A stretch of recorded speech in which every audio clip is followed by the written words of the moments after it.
Il sourit comme s'il la connaissait. Elle se figea comme si ce n'était pas réciproque.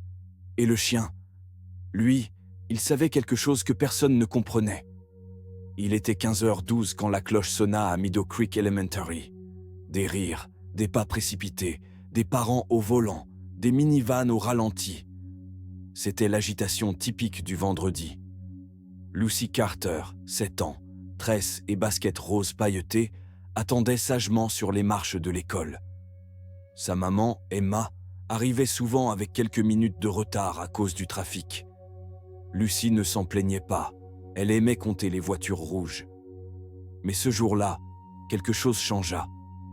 Un homme en manteau gris, cheveux grisonnants et lunettes fines, s'approcha du trottoir. Calme, posé. Il la repéra, sourit et agita la main. « Lucy, murmura-t-il. « Viens, ma chérie. » Lucy ne bougea pas. Son regard se durcit. « C'est papy, tu te souviens pas de moi ?» C'est alors que Blitz, ancien chien policier et mascotte du programme de thérapie de l'école, bondit sur ses pattes. Couché jusque-là près de l'agent Deanna Rodriguez, il grogna, grave et profond. « Doucement, Blitz, » dit Deanna en attrapant son collier. Mais le chien n'écoutait pas. Il se redressa, grognement plus fort, regard fixé sur l'homme. « Emma m'a demandé de venir te chercher, » dit l'homme en tendant la main. « Je suis ton grand-père, Joe. » Plusieurs parents se retournèrent. Une mère s'interrompit net. Quelque chose clochait. Les lèvres de Lucy tremblaient. « Ce n'est pas mon grand-père, » dit-elle, la voix brisée. « Il ne sent pas bon. Papy sent la cannelle et le savon. Lui, il sent le bois et le métal. » Blitz aboya. Fort. 2 fois. Il tira sur la laisse. « Monsieur, reculez, » dit fermement Deanna en se plaçant entre eux. « Je peux vous montrer mes papiers, » protesta-t-il. « C'est ridicule. Elle dit qu'elle ne vous connaît pas. » « Et Blitz ne se trompe jamais, » répondit Deanna. Lucy pleurait. Une enseignante la prit dans ses bras. « On ne l'a jamais vue, » chuchota-t-elle à Deanna. Un autre membre du personnel appela discrètement le 911. L'homme sortit lentement son portefeuille. « Mon nom est Joseph L. Carter. C'est écrit là. Je suis son grand-père. » Deanna ne toucha pas les documents. Elle attendit la police. Quand la voiture arriva, l'agent Daniels prit le relais. Mais Blitz se remit à grogner. Cette fois vers la mallette de l'homme. « Permission de fouiller vos affaires, monsieur. » « Sérieusement. Consentement ou mandat, à vous de choisir. » À contre-cœur, l'homme accepta. Dans la mallette, des sédatifs puissants, des colliers de serrage et une casquette rose brodée, Lily. Lucy ne possédait pas cette casquette, mais une autre fillette à Denver, disparue 6 semaines plus tôt, oui. « Retournez-vous, » dit Daniels, main dans le dos. « Vous plaisantez » cria l'homme. Blitz aboya de nouveau. Finale. Lucy, toujours en pleurs, s'accrocha à sa maîtresse. Ce soir-là, Blitz reçut un steak offert par la directrice et une médaille honorifique du shérif. Lucy s'assit près de lui, caressant doucement son pelage. « Tu savais, » murmura-t-elle, « même quand moi je ne savais pas. » Blitz posa simplement la tête sur ses genoux et ferma les yeux. Il avait mérité son repos. Plus tard, l'école ressemblait davantage à une scène de crime qu'à une cour de récréation. Blitz, toujours alerte, restait aux côtés de Deanna, concentré sur son rapport. Lucy, emmitouflée dans une couverture aux couleurs de l'école, tenait une brique de lait chocolaté comme un trésor. Dans le bureau, Daniels examinait le contenu confisqué. « Aucune trace d'un Joseph L. Carter dans l'état, » dit-il à Deanna. « Faux papier. Très bien fait. »« Et la casquette ?» demanda Deanna.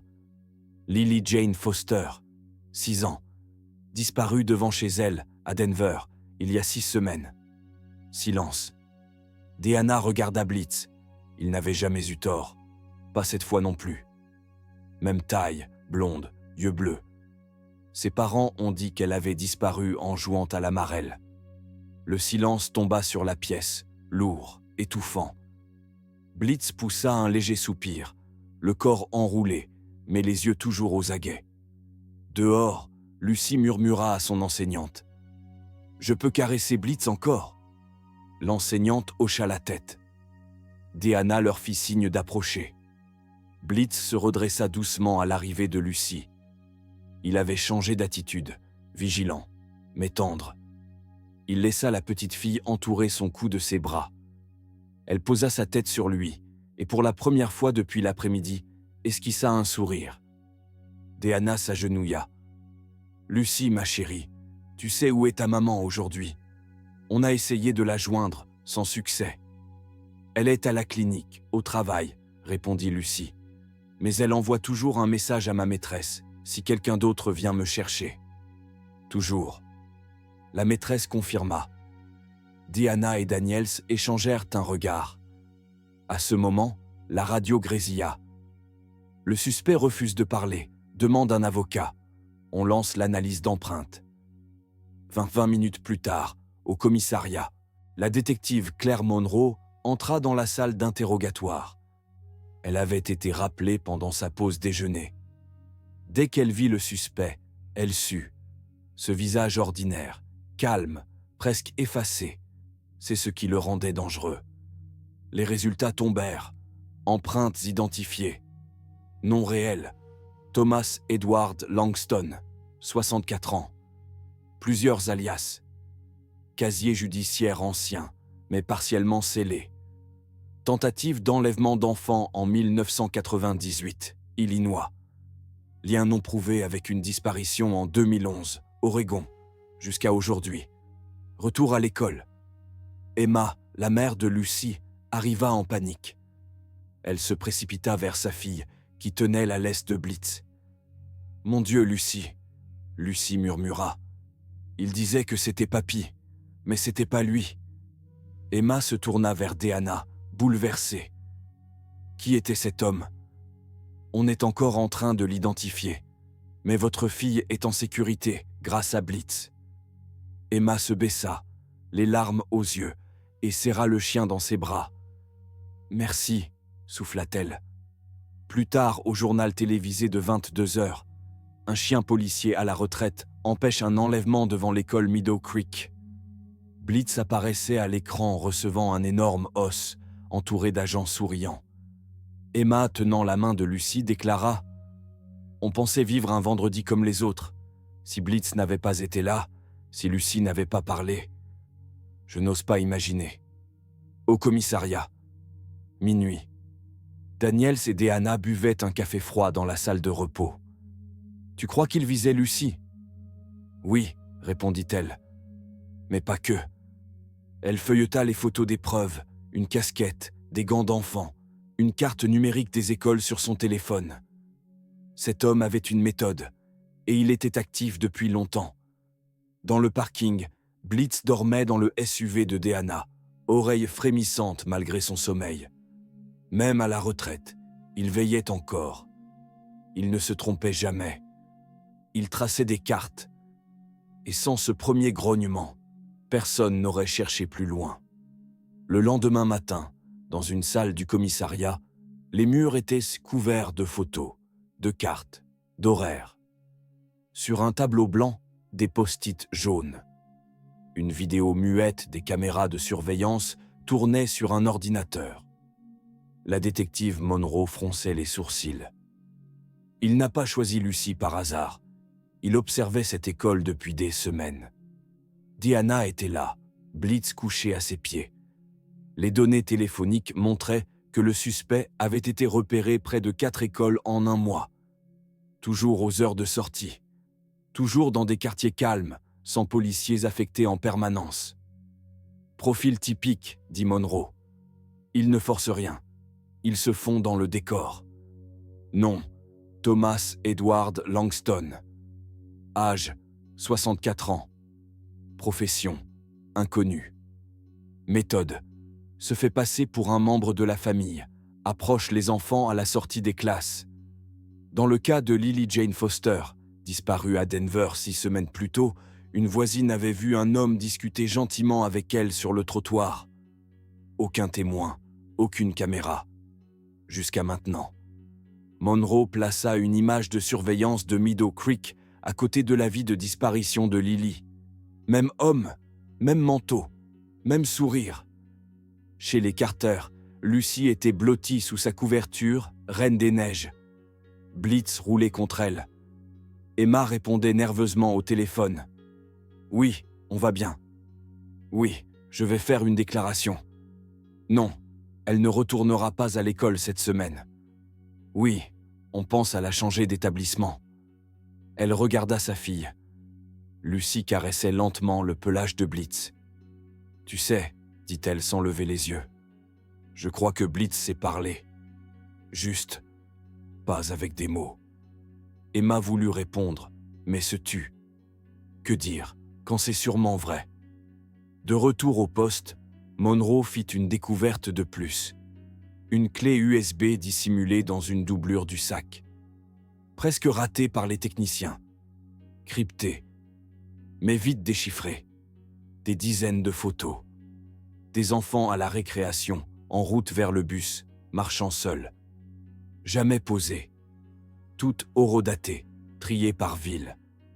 Les dossiers étaient nommés comme des projets. Denver, candidat A, Ogden, option 3, Meadow Creek. Lucy, ce n'était pas un vagabond, murmura Monroe. C'était un archiviste. Ses jointures blanchies autour de sa tasse de café. Deanna sortit prendre l'air. Blitz la suivit.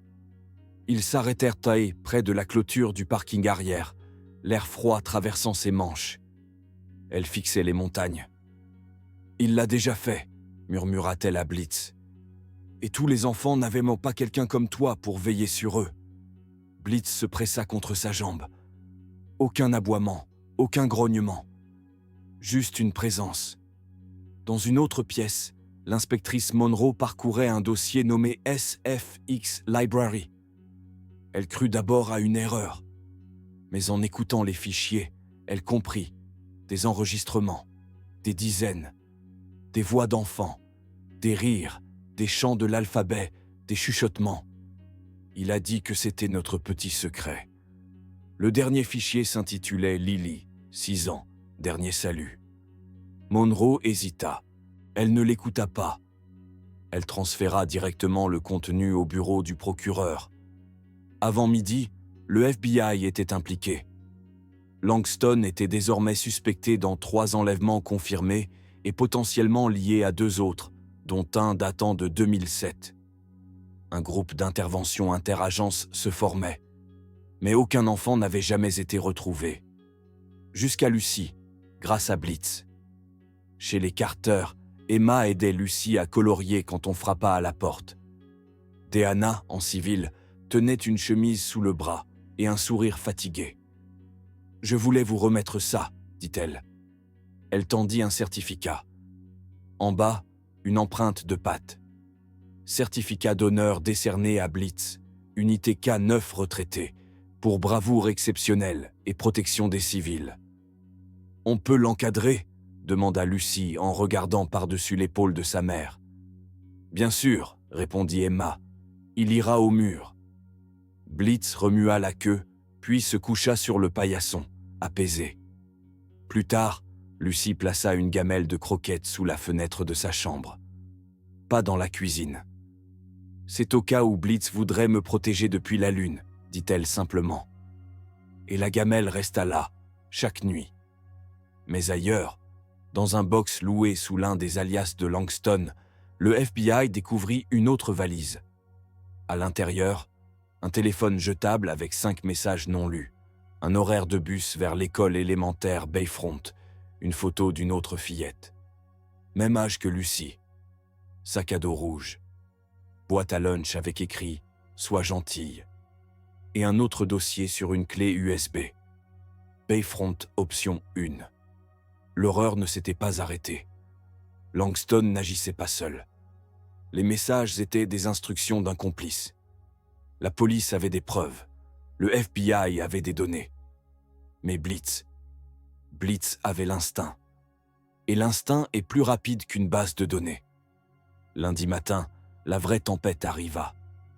Pas celle avec le vent et la grêle, elle viendrait plus tard. Celle-ci débuta avec une photo, trouvée dans la valise. Une fillette rousse, boîte à lunch coccinelle, sac violet avec son prénom écrit en cursive. Maya. Étiquette manuscrite. Bayfront, option 1. L'école élémentaire Bayfront se trouvait à 1 heure au sud, dans un quartier calme sans agent de sécurité permanent. Jusqu'ici, rien de grave ne s'y était jamais produit. Jusqu'à maintenant. Le FBI alerte immédiatement la police locale et la direction scolaire. Les parents de Maya furent convoqués, tremblants. « Nous ne connaissons pas cet homme », dit son père en serrant la photo. Maya n'a parlé à personne d'étrange. Mais quand ils montrèrent à Maya une photo de son propre sac à dos, « C'est le mien », dit-elle, blême. « Mais ce n'est pas là que je l'ai laissé. » À Carter County, Deanna était de nouveau dans son SUV avec Blitz, sous la pluie. Ils en suivaient une autre, souffla-t-elle. Maya, 6 ans. Cheveux roux. Il la surveillait aussi. Blitz croisa son regard. Pas un mot. Mais tout était clair. Ce soir-là, Deanna reçut un appel de l'agent spécial Ellen Shaw, désormais à la tête du dossier Langston. « Tu ne vas pas aimer ça, » dit-elle. « On a trouvé des preuves qu'il n'était pas seul. »« Vas-y, » répondit Deanna. 5 messages sur le téléphone. Tous récents, non traçables. Elle les lut. Option 1 confirmée. Sac à dos correspond. Fenêtre de tir jeudi prochain. Risque faible. Même méthode. Aucune déviation. Ne pas réengager la fillette de Carter. Trop bruyante. Priorité Bayfront. Suivre la liste. Trop bruyante, pensa Deanna. C'est comme ça qu'ils appelaient. Lucie. Une petite fille qui avait crié, écouté son instinct, et protégée par un chien qui n'avait jamais oublié sa mission. « Envoie-moi les infos sur Bayfront, dit-elle. On y va. Mercredi, école élémentaire de Bayfront. Un brouillard marin recouvrait la cour comme des fantômes en apprentissage. Deanna se gara devant l'école avec Blitz à l'arrière. Elle n'était pas officiellement en service, mais Shaw avait usé de ses relations. Tout le monde connaissait Blitz maintenant. Le chien parcourut le périmètre avec concentration. Oreilles tendues, museau en alerte. Rien. Puis, près d'une clôture, il s'arrêta. Un grognement. Faible, constant. Blitz. Deanna se pencha. Il reniflait un coin de terre sous un buisson. Elle écarta les branches. Un emballage de bonbons. Laffy Taffy à la banane. Puis, à quelques pas, derrière un poteau, une chaussette d'enfant. Imprimé licorne. Étiquette. Appartient à Maya. Elle alerta Shaw et la police locale. La chaussette fut saisie. La seule caméra arrière de l'école montrait un van blanc, stationné là la semaine précédente. Moteur allumé pendant 14 minutes. Plaque volée. Conducteur encapuchonné. Jamais sorti du véhicule. Même modus operandi, grogna Shaw. Pas de traces, pas de visage. Mais le timing colle. Et il a un complice. On l'ignore encore où il est. Blitz, depuis leur retour, n'avait pas cessé de marcher en rond. Il était en alerte. Comme elle. Cette nuit-là, Deanna ne dormit pas. Elle pensait à Lucie, à Maya, aux photos, aux lacets, aux drogues, à ce mot encore, bruyante. À minuit, elle buvait un café devant la carte des écoles extraites des dossiers de Langston. Et elle comprit. Ce n'était que le début. Il y avait un schéma. Rien n'était aléatoire. Chaque école ciblée avait une clôture inférieure à 1,50 m, se trouvait à proximité d'un bois ou d'une ruelle, et ces zones de sortie n'étaient-elles pas surveillées chaque jour. En suivant la carte, Deanna repéra une autre école, Arbor View, Lutheran School, à seulement 13 km de Bayfront. École privée, sans caméra publique. Le même van blanc y avait été signalé 2 semaines plus tôt. Jeudi, 15h15. Sous un ciel gris, les élèves sortaient. Blitz, assis aux côtés de Deanna derrière une rangée de voitures, fixait la ruelle. Soudain, il se tendit. Un homme en poncho jaune, immobile près d'une benne, observait les enfants. Blitz grogna puis aboya, fort, net. L'homme s'enfuit. Deanna lâcha la laisse. Blitz bondit, vif comme au premier jour. Ils le poursuivirent dans les ruelles, jusqu'à une impasse. Blitz le plaqua au sol sans le blesser. Dans la poche du suspect, Deanna trouva une liste. 3 écoles, 3 noms, 3 horaires. L'un d'eux, Maya, jeudi, 15h20. Interrogé au poste, l'homme s'appelait Calvin Royce Miller, 52 ans. Petit délit, rien de grave, jusqu'à maintenant. Assis, menotté, il suait sous l'air froid de la climatisation. Face à lui, Monroe, la détective, posa des photos sur la table. Le sac de Maya, la chaussette retrouvée près de la clôture. Le nom de Langston fut prononcé. Calvin tiqua. Il avait promis que ce serait simple. Pas de cris. Juste entrer, sortir. Dehors, derrière la vitre, l'agent Shaw murmura « Langston était l'architecte. Lui, c'est l'exécutant. » Calvin finit par craquer. Tout venait de forums cryptés. Langston gérait la technologie. Lui, il surveillait les enfants, prenait des photos. Les cibles, des enfants discrets, isolés. Il y a eu 4 enlèvements réussis, 2 ratés. À Meadow Creek, l'enfant a crié. Le chien a tout gâché. Et Maya, elle était sur la liste d'essais. On l'observait. Elle n'avait pas peur. C'était bon signe. Les enfants étaient ôtés notés. Comportement, apparence, niveau de risque. Ils avaient matin même une liste de diffusion. Plus tard, au poste de commandement du FBI, Shaw présenta aux agents et analystes les fichiers extraits de la clé USB de Langston. Il ne s'agissait pas d'obsession personnelle, mais d'une base de données, nom, photos, profil, et un lien vers un forum du dark web appelé Pavilion. Derrière une interface simple, des onglets au froid, nouvelles cibles, rapports de collecte, planning de dépôt, évaluation comportementale. Le nom de Maya y figurait, celui de Lucy aussi, et 8 autres. Deanna, bouleversée, se rendit chez les Carter. Emma ouvrit la porte. « Des nouvelles ?» Deanna acquiesça. « On a arrêté un 2e homme. Il observait une autre fille. Ta fille était en tête de leur liste. Blitz a fait plus que l'effrayer. Il a fait s'écrouler leur système. » Lucy arriva, un dessin à la main. Blitz avec une cape de super-héros devant une école. « Je l'ai dessiné pour lui, » dit-elle timidement. Deanna sourit. Blitz renifla le dessin, puis posa doucement sa truffe sur l'épaule de Lucy. Ce soir-là, Calvin Miller fut placé sous surveillance anti-suicide après l'annonce des charges fédérales. Trafic d'enfants inter-États, conspiration d'enlèvement, complicité avec un fugitif. Fini, le sourire. Quelques jours plus tard, au centre civique de Bayfront, Blitz fut honoré. Des familles vinrent rencontrer le chien qui n'avait jamais vraiment pris sa retraite. Le maire lui offrit un os géant. Blitz, indifférent aux caméras, ne se détendit que lorsqu'il sentit à nouveau les bras de Lucy l'entourer. Applaudissements et vigilance retrouvée. Il remua une fois la queue, puis se coucha près d'elle, comme pour dire « C'est tout ce que j'ai jamais voulu protéger ». Mais à Washington, l'agent Shaw reçut un nouveau rapport. Un 3e alias lié à Langston venait d'être repéré par Interpol.